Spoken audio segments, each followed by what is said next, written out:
بسم اللہ الرحمن الرحیم الحمد للہ نحمده ونستعینه ونستغفره ونؤمن به ونتوکل علیہ ونعوذ باللہ من شرور انفسنا ومن سیئات اعمالنا من يهده الله فلا مضل له ومن يضلله فلن تجد له وليا مرشدا أما بعد فقال الله تبارك وتعالى أعوذ بالله من الشيطان الرجيم بسم الله الرحمن الرحيم وَأَذِّن فِي النَّاسِ بِالْحَجِّ يَأْتُوكَ رِجَالًا وَعَلَى كُلِّ ضَامِرٍ يَأْتِينَ مِنْ كُلِّ فَجٍّ عَمِيقٍ وعن أسامة بن شريك رضي الله تعالى عنه قال خرجت مع رسول الله صلى الله عليه وسلم حاجا فكان الناس يأتونه فمن قائل يا رسول الله سعيت قبل أن أطوف أو أخرت شيئا أو قدمت شيئا فكان يقول لا حرج إلا على رجل اقترض عرض مسلم وهو ظالم فذلك الذي حرج وهلك أو كما قال رسول الله صلى الله عليه وسلم۔ اللہ رب العزت اپنے فضل و احسان سے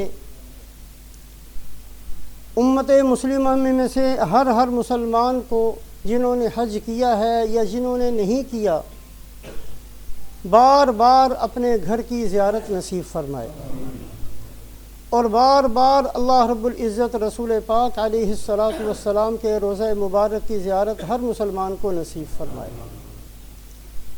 حج ایک ایسی عظیم عبادت ہے جو آدم علیہ السلام سے شروع ہوئی آج تک ہے، قیامت تک انشاءاللہ رہے گی۔ زمانہ جاہلیت کے اندر جب کہ دین کے نام اور عبادت کے نام کی تمام چیزیں ختم ہو چکی تھیں، اللہ رب العزت نے حج کو اس وقت بھی باقی رکھا تھا۔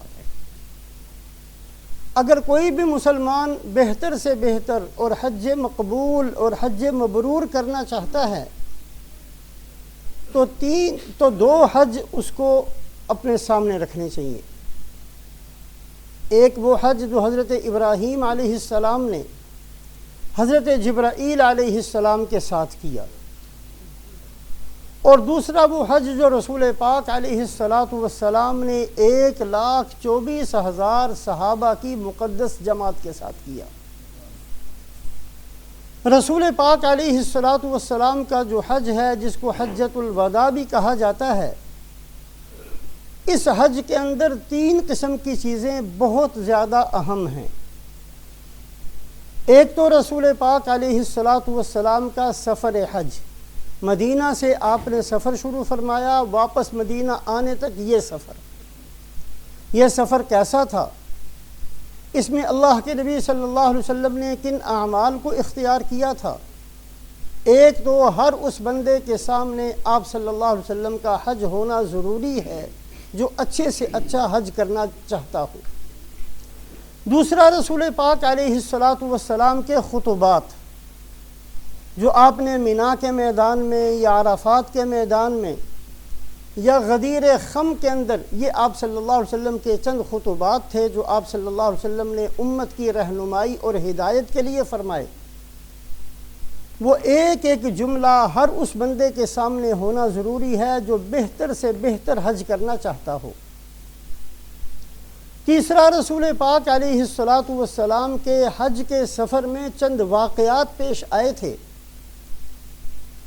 جو محدثین حدیث کی کتابوں میں لکھتے ہیں۔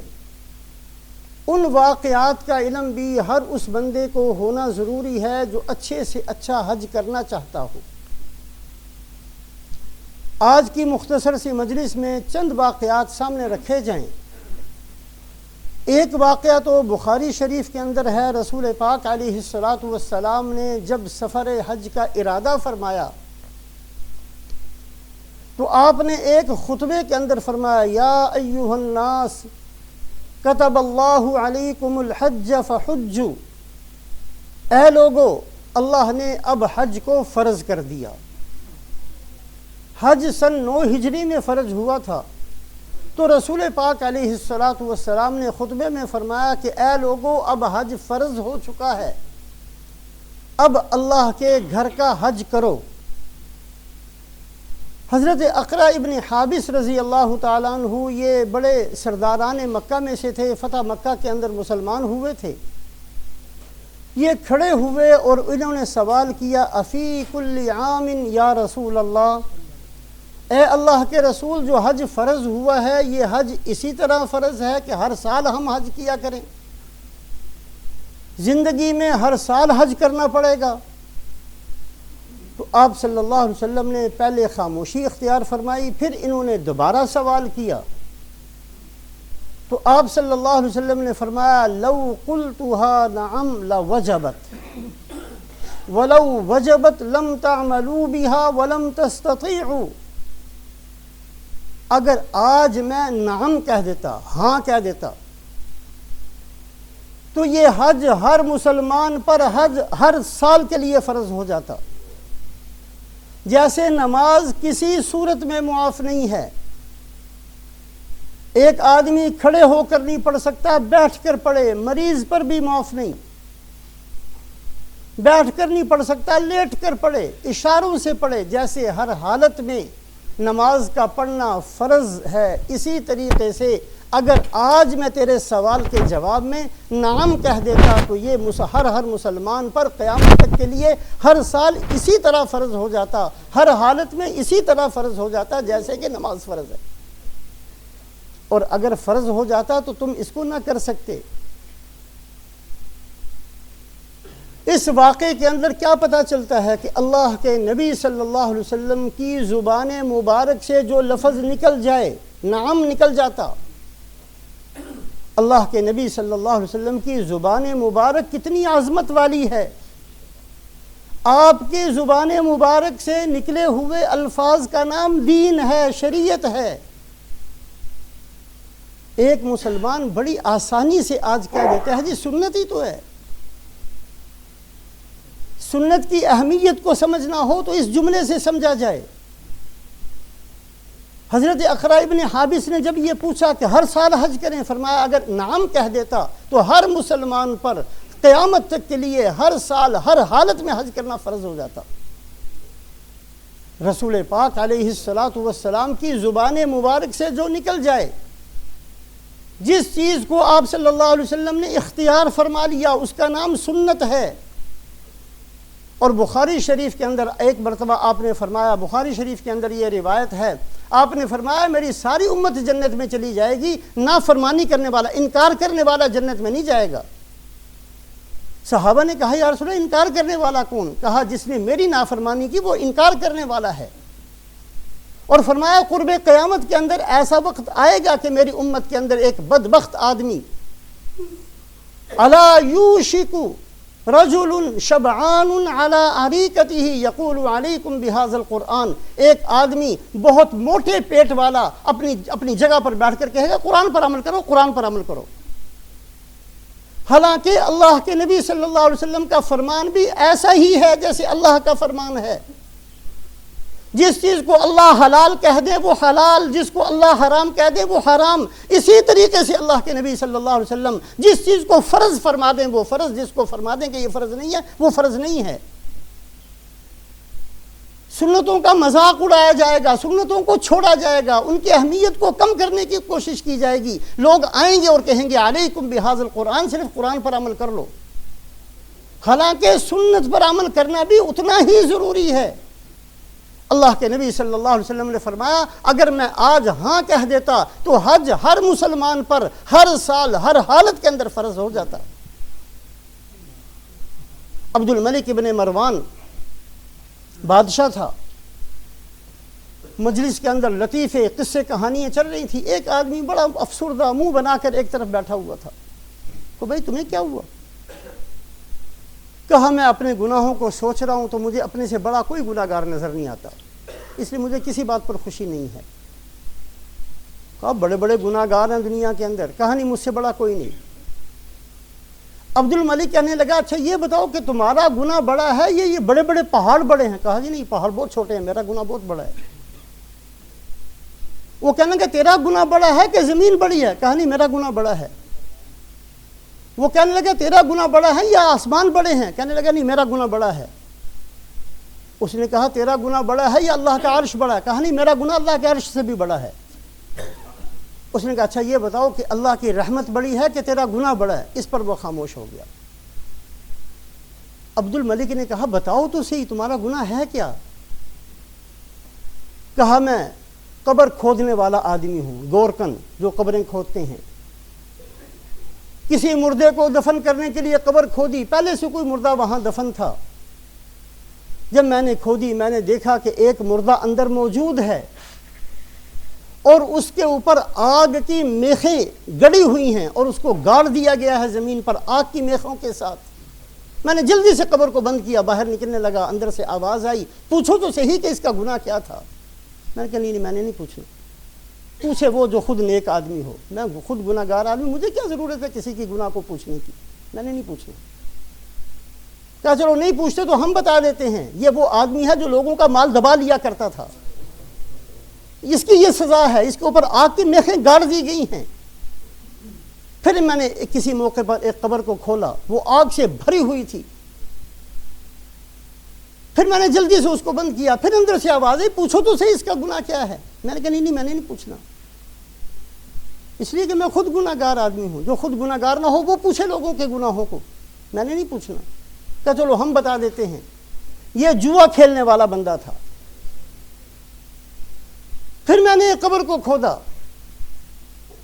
اور اس کے اندر دیکھا کہ اس آدمی کی صورت مسخ کر دی گئی ہے، جانوروں جیسا اس کا چہرہ بنا دیا گیا۔ میں نے پھر ڈر کر جلدی سے قبر کو بند کرنا شروع کیا، پھر اندر سے آواز آئی پوچھو تو صحیح اس کا گناہ کیا؟ میں نے کہا میں نے نہیں پوچھنا۔ پھر میں نے ایک قبر کو ایک دفعہ کھولا تو میں نے دیکھا کہ اس مردے کا چہرہ قبلے سے پھیر دیا گیا، بڑے بڑی بری حالت کے اندر دیکھا۔ مجھے کوئی زیادہ میری زندگی بدلنے کا کوئی ارادہ پیدا نہیں ہوا، اس لیے کہ ہر مسلمان جو گناہ گار ہے اس کے دماغ میں ایک بات آتی ہے کہ کبھی نہ کبھی تو جہنم سے نکل جائیں گے۔ لیکن جب میں نے اس کو دیکھا کہ اس کا چہرہ ہی بدل دیا گیا ہے، اس کا تو راستہ ہی الگ ہے، تو پھر میں نے اس کو قبر کو بند کرنے لگا۔ اندر سے آواز آئی پوچھو تو صحیح اس کا گناہ کیا ہے؟ میں نے کہا ہاں اس کا گناہ بتاؤ کیا ہے، تاکہ وہ گناہ میں نہ کروں۔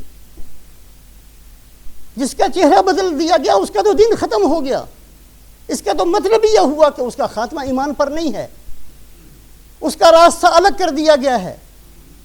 ہاں اس کا گناہ بتاؤ کیا؟ تو کہا گیا کہ یہ سنتوں کا مذاق اڑانے والا بندہ تھا۔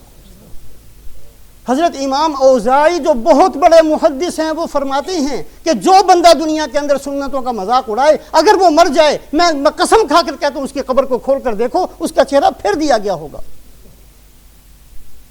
رسول پاک علیہ السلام کے سفر کے اندر جو واقعات پیش آئے ہیں بڑے اہم ہیں۔ بخاری شریف کا واقعہ یہ، آپ صلی اللہ علیہ وسلم کی زبان مبارک اتنی عظیم زبان ہے، فرمایا لو قلتها نعم لوجبت، اگر آج میں ہاں کہہ دیتا تو حج ہر مسلمان کے لیے ہر سال ہر حالت میں فرض ہو جاتا۔ معمولی بات نہیں ہے، کیا دینا سنت ہی ہے، سنت ہی ہے، یہ چھوٹی سی بات نہیں ہے، کفر تک پہنچا دیتی ہے بات۔ مسلمان وہ ہے جس کے دل میں اللہ کے نبی صلی اللہ علیہ وسلم کی ایسی محبت ہو جو اس کو اتباع پر مجبور کر دے۔ صرف زبانی جمع خرچ نہیں چلتا قیامت والے دن، دعوے کرتے رہنا اور کوئی بھی چیز آپ صلی اللہ علیہ وسلم کی سنت کے مطابق اختیار نہ کرنا، یہ چیزیں قیامت والے دن نہیں چلتی۔ قیامت والے دن دل کی آواز چلے گی۔ زبان کے اندر تو منافق بھی کہہ دیتا ہے میں مسلمان ہوں۔ تو ایک واقعہ جو بخاری شریف کے اندر ہے حج کے موقع پر جو پیش آئے ہیں، ایک واقعہ ہے۔ دوسرا واقعہ ابو داود شریف کے اندر ہے، حضرت اسامہ ابن شریک رضی اللہ تعالیٰ عنہ فرماتے ہیں جب رسول پاک علیہ السلام سفر کے لیے گئے ہیں تو ہر صحابی کی کوشش تھی کہ زیادہ سے زیادہ آپ کے قریب ہو، لیکن میں نے بہت اہتمام کیا اور میں نے بہت زیادہ آپ صلی اللہ علیہ وسلم کے قرب حاصل کرنے کی اور بالکل ساتھ رہنے کی پورے سفر کے اندر کوشش کی، تاکہ میں دیکھوں کہ آپ صلی اللہ علیہ وسلم کے پاس جو لوگ آ کر سوال کرتے ہیں اب جواب کیا دیتے ہیں۔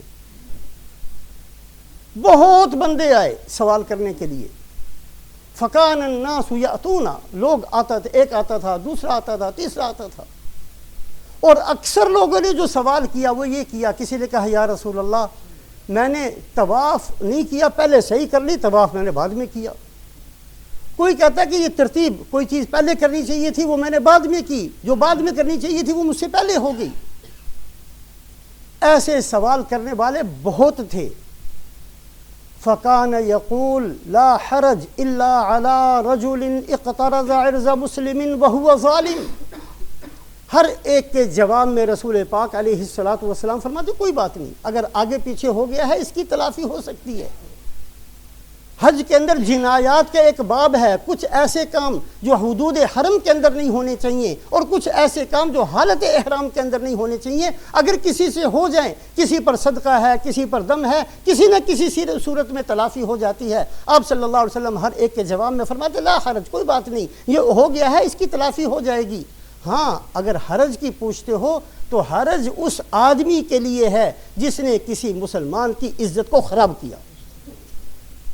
إِلَّا عَلَى رَجُلٍ اقْتَرَضَ عِرْضَ مُسْلِمٍ وَهُوَ ظَالِمٌ، اگر حرج کی بات پوچھتے ہو، حرج اس آدمی پر ہے جو یہاں آ کر بھی، جو احرام باندھ کر بھی، جو مکہ پہنچ کر بھی، جو عرفات میں جا کر بھی، جو مینا کے اندر پہنچ کر بھی، جو مزدلفہ کے اندر پہنچ کر بھی، پھر بھی اس کو کسی کا عزت اور احترام کا پتہ نہیں چلا، پھر بھی وہ لوگوں سے کھیلتا ہے، پھر بھی لوگوں کی عزت و آبرو سے کھیلتا ہے، پھر بھی پگڑیاں اچھالتا ہے، پھر بھی کسی کی غیبت کرتا ہے، پھر بھی کسی کے اوپر کسی کا حسد دل میں رکھتا ہے، ایسی مقدس جگہ پر آ کر بھی اس کو شرم نہیں آتی، اس کو حیا نہیں آتی، وہ پھر بھی دوسروں کی عزتوں سے کھیلنے والا ہے اور وہ ظلم کرنے والا ہے۔ فَذَلِكَ الَّذِي حَرَجَ وَهَلَكَ، یہ آدمی ہے جس نے بہت بڑا حج کے خلاف کام کیا ہے اور یہ ہلاک ہونے والا ہے۔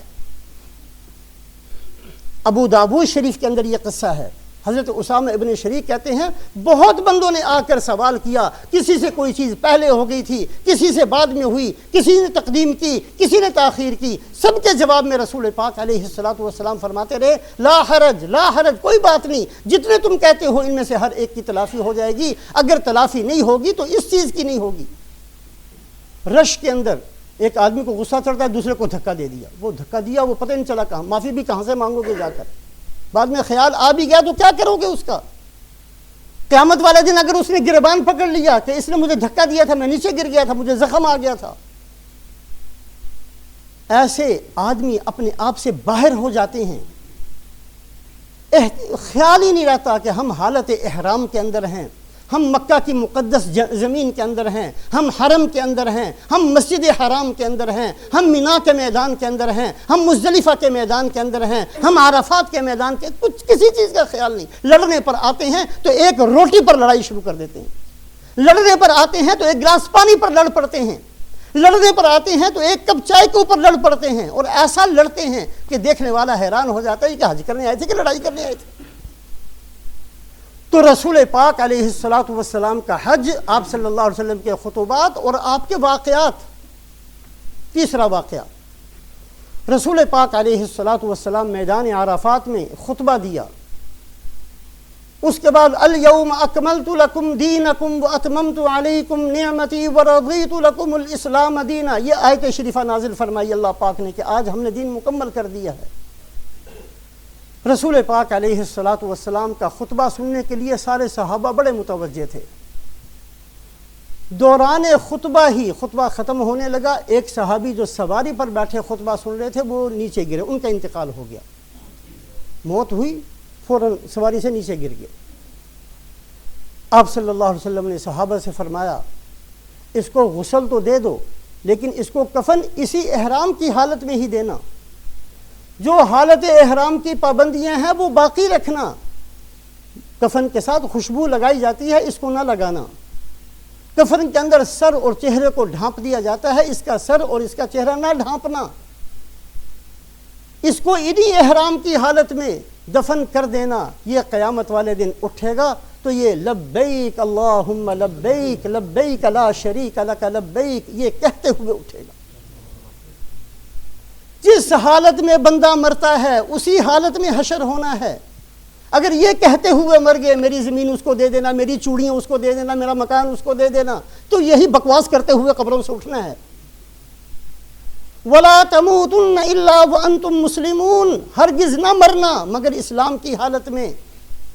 یہ ہمارا ایک مستقل مقصد ہے، ہماری بہت بڑی ضرورت ہے کہ ہماری موت آئے تو اس حالت میں آئے کہ ہم لا الہ الا اللہ پڑھتے ہوئے دنیا سے جائیں۔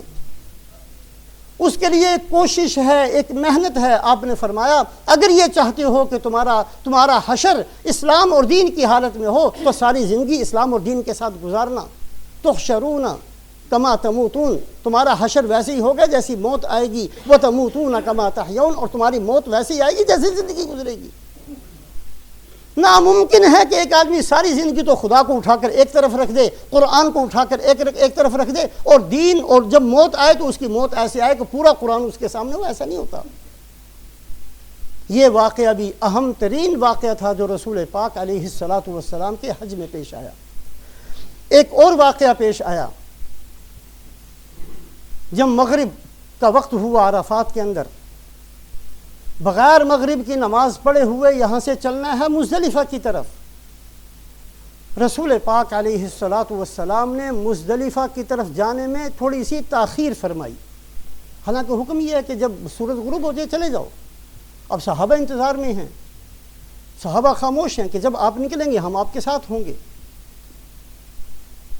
تھوڑی سی تاخیر کے بعد پتہ چلا کہ تاخیر اس لیے فرمائی کہ حضرت اسامہ ابن زید کہیں ادھر ادھر تھے، وہ موجود نہیں تھے، آپ نے ان کا انتظار کیا۔ حضرت اسامہ ابن زید کی عمر ہے 14 یا 15 سال، بچے ہیں، لیکن آپ صلی اللہ علیہ وسلم کو اتنی محبت تھی ان سے کہ بعض دفعہ حضرت حسن کو ایک ران پر بٹھاتے اور حضرت اسامہ کو دوسری ران پر بٹھاتے اور دونوں کے لیے دعا کرتے۔ ان کے باپ کو آپ نے اپنا منہ بولا بیٹا بنایا تھا۔ حب الرسول حضرت اسامہ کا لقب تھا۔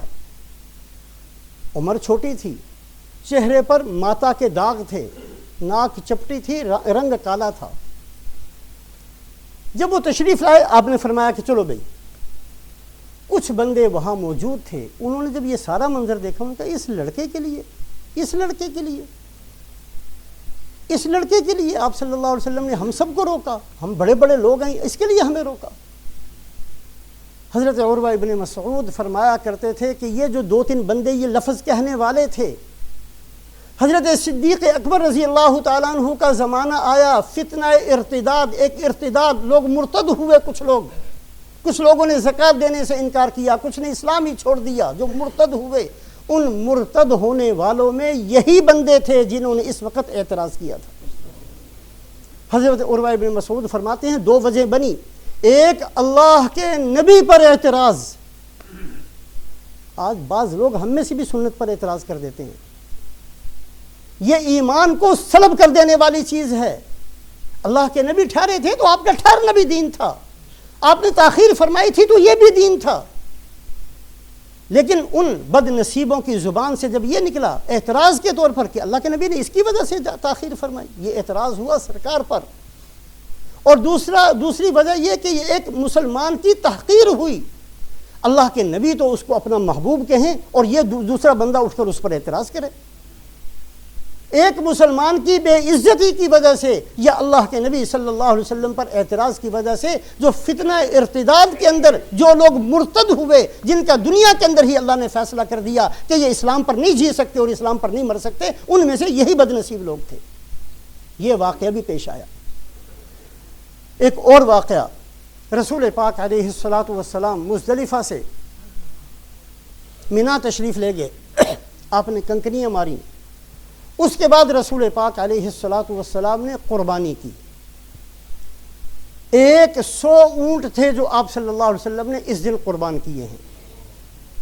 63 اونٹ آپ صلی اللہ علیہ وسلم نے اپنے دستے مبارک سے ذبح کیے اور باقی حضرت علی رضی اللہ تعالیٰ عنہ نے پورے کیے، اور ہر اونٹ آگے بڑھتا تھا، اپنی گردن کو آگے کرتا تھا۔ رسول پاک علیہ الصلاۃ والسلام جب بھی قربانی فرماتے زبان مبارک سے فرماتے اللہم ھذا منی ومن امتی، اے اللہ یہ قربانی میں اپنی طرف سے بھی کرتا ہوں، اپنی امت کی طرف سے بھی کرتا ہوں۔ 63 اونٹ دستے مبارک سے ذبح کیے، باقی حضرت علی رضی اللہ تعالیٰ عنہ نے کیے۔ اس کے بعد حضرت معمر ابن عبداللہ ایک صحابی ہیں جو حجام کا کام کرتے تھے، بال اتارتے تھے، رسول پاک علیہ الصلاۃ والسلام نے ان کو بلایا، انہوں نے آ کر آپ صلی اللہ علیہ وسلم کا حلق کیا، اس طرح سے بال صاف کیے۔ پہلی دفعہ دائیں طرف کے بال آپ صلی اللہ علیہ وسلم کے اس نے مونڈے تو آپ نے وہ سارے بال لے کر حضرت ابو طلحہ انصاری سے فرمایا یہ لو اور سارے صحابہ میں تقسیم کر دو۔ آپ کے منہ مبارک چلتے رہے ہیں اور بہت برکات اس کے واقعات الگ ہیں۔ سارے بال تقسیم ہوئے، حضرت ابو طلحہ انصاری کو بھی اس میں سے حصہ ملا۔ پھر بائیں طرف کے سارے بال جب مونڈے گئے تو آپ صلی اللہ علیہ وسلم نے وہ سارے ہاتھ میں لیے اور ابو طلحہ انصاری سے فرمایا یہ سارے تمہارے لیے۔ یہ ابو طلحہ انصاری کون ہیں؟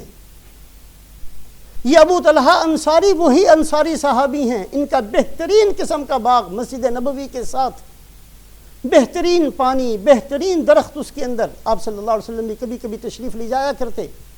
اللہ نے آیت شریفہ نازل فرمائے لن تنالوا البر حتى تنفقوا مما تحبون، اگر اللہ سے نیکی لینا چاہتے ہو تو پسندیدہ چیزیں اللہ کے راستے میں خرچ کرو۔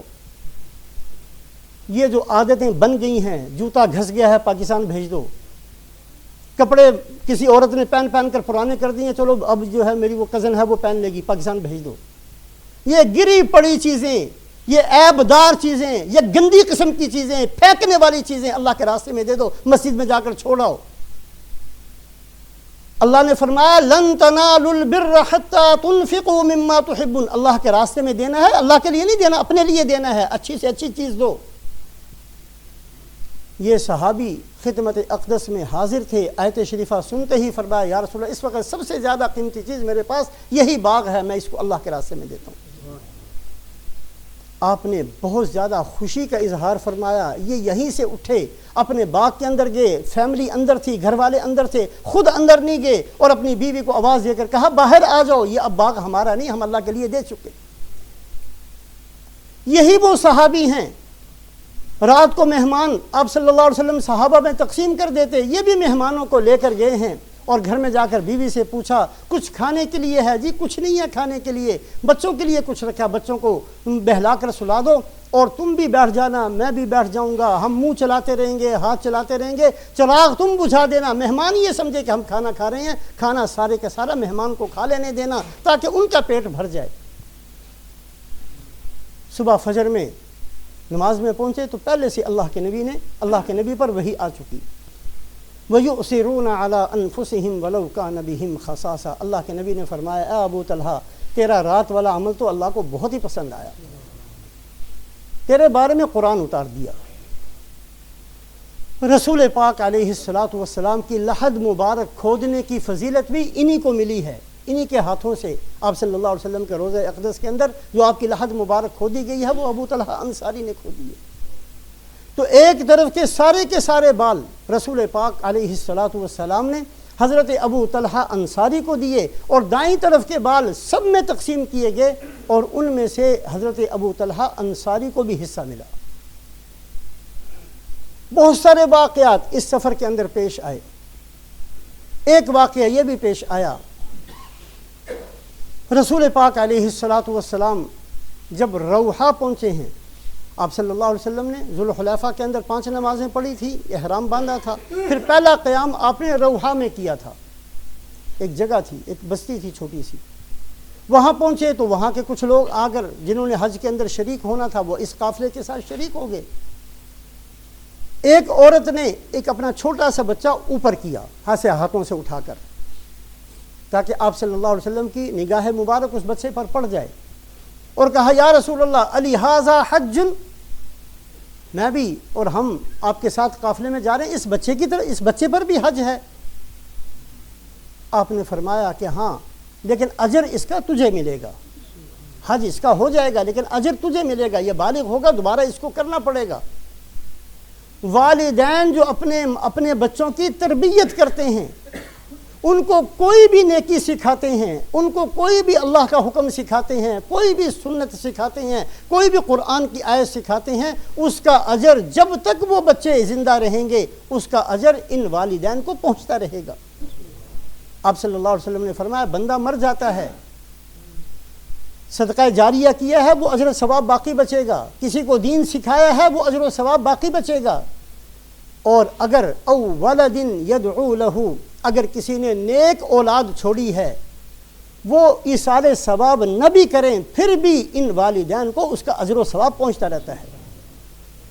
اگر بیٹا نماز پڑھنے والا ہے تو اس کا اجر و ثواب ماں باپ کو بھی ملے گا، اگر بیٹا قرآن پڑھنے والا ہے اس کا اجر و ثواب ماں باپ کو ملے گا، بیٹا کوئی بھی نیکی کرنے والا ہے اگر وہ ایصال ثواب نہ بھی کرے جب تک وہ زندہ رہے گا اس کی تمام نیکیوں کا اجر و ثواب ماں اور باپ دونوں کو قبر میں پہنچتا ہے۔ کبھی سوچ لیا کریں، بڑی ڈگریاں دلوا دی ہم نے اپنی اولادوں کو، اللہ کا شکر ہے، محنت ہونی چاہیے، کوئی اس کی مخالفت نہیں کرتا کہ ڈگریاں نہ لو، لیکن ساتھ میں اس نسبت کو کبھی نہیں بھولنا چاہیے ہم مسلمان ہیں، اور اللہ کا شکر ہے کہ ہم مسلمان ہیں، اللہ نے احسان فرمایا کہ ہمیں اسلام نصیب فرمایا، ہم نے اپنی اولادوں کو نماز بھی سکھانی ہے، ہم نے اپنی اولادوں کو قرآن بھی سکھانا ہے، ہم نے اپنی اولادوں کو دین بھی سکھانا ہے، ہم نے اپنی اولادوں کو دنیا میں آنے کا مقصد بھی بتانا، آئے کیوں ہو دنیا کے اندر، آنے کے لیے تو جانور بھی آتے ہیں دنیا میں، آتے ہیں کھاتے ہیں پیتے ہیں مر جاتے ہیں، اگر کھانا پینا مرنا ہی ہے تو اس میں ہم میں اور جانوروں میں کیا فرق ہوا؟ یہ اپنی اولادوں کو سکھانا ہے، بٹھانا ہے، بٹھا کر سکھانا ہے۔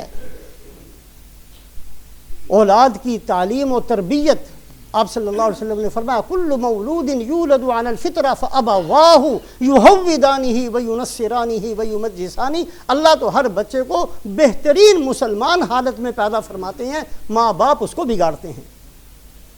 اگر ہماری اولاد بے دین ہے تو یہ ماں باپ کی وجہ سے ہے، اگر اولاد دین سے دور ہے تو یہ ہماری وجہ سے دور ہے، اس لیے کہ ہم نے اس کی روٹی کی فکر کی، ہم نے اس کے کپڑوں کی فکر کی، ہم نے اس کی ڈگری کی فکر کی، ہم نے اس کی آخرت کی فکر نہیں کی، ہم نے اس کی قبر کی فکر نہیں کی۔